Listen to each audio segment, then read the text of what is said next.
round, I was getting better and better, and I started breaking him down. Tell us about those mistakes. Yeah, got caught with a right hook. My right hand was dropping a little bit. When I was going back, I dropped my hand. So, things like that. And then the next couple of rounds, Dean told me to keep my hands up, and I kept them up, and I didn't make that same mistake again. Steve Powell has been looking after you for the last couple of months. We can see that one that dropped you. Just give us your views on this one, Amir. Yeah, it was a full-on left hooky through. But I was alright. It was just one of them blink knockdowns, flash knockdowns. I was up, and I knew he caught me with a good shot. But I come back up, and he didn't upset me. I come back stronger the next round, and the same round I did. You got a real big body shot that hurt you, didn't you? But you showed your fighting spirit by coming right back from it. Yeah, he was strong in the body and stuff.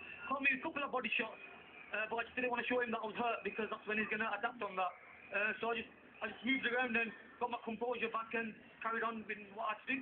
I said it was an unbelievably good fight to watch, by the way. I don't know what it was like to take part in, but it was fantastic value from the first to the end. And when the end came, were you happy to see the referee step in there? Would you like to run a bit longer? I was getting into my second gear, I was enjoying it then, and I wasn't making the mistakes that I was making before. But like I said, it was an explosive fight. Michael Gomez and Amir Khan, they're both explosive fighters. We've got a lot of knockouts in the first couple of fights. In the first early rounds, we knocked a lot of our opponents out, and it was going to be explosive.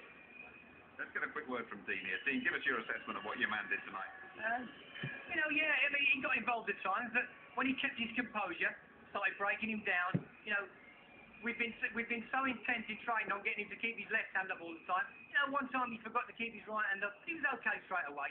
And he's still on a learning curve, Absolutely. I think what Dean is saying there, Frank, you might agree with it as the man who's guided this fellow all the way, that he's still on the curve. Yes, he's still got a way to go. I mean, he's impatient like all youngsters, but he's got a way to go yet. He's got a few more fights to get some more experience from, and once he gets that experience, he'll win a world title. I'm convinced of that. He's fighting against September 6th, and we'll step him up a bit more. Unbelievable night here. The people of Birmingham warmed to this fella, didn't they? Wherever he goes, they do. I mean, he's full of excitement, isn't he? One of the most exciting fighters around at the moment, and he's getting better and better. And as you say, we learned a few things about him tonight. And a word about his opponent as well, who you always have a very high regard for. People talk about mismatches. I know Michael Gomez, and I know what he's got inside his chest, and he's got a massive heart. And and I knew for 3 or 4 rounds he was going to be there, and he was going to be giving Amir problems. That's how he fights. Final word from you, Amir. Was this your toughest fight? Oh yeah, well, one of the toughest fights.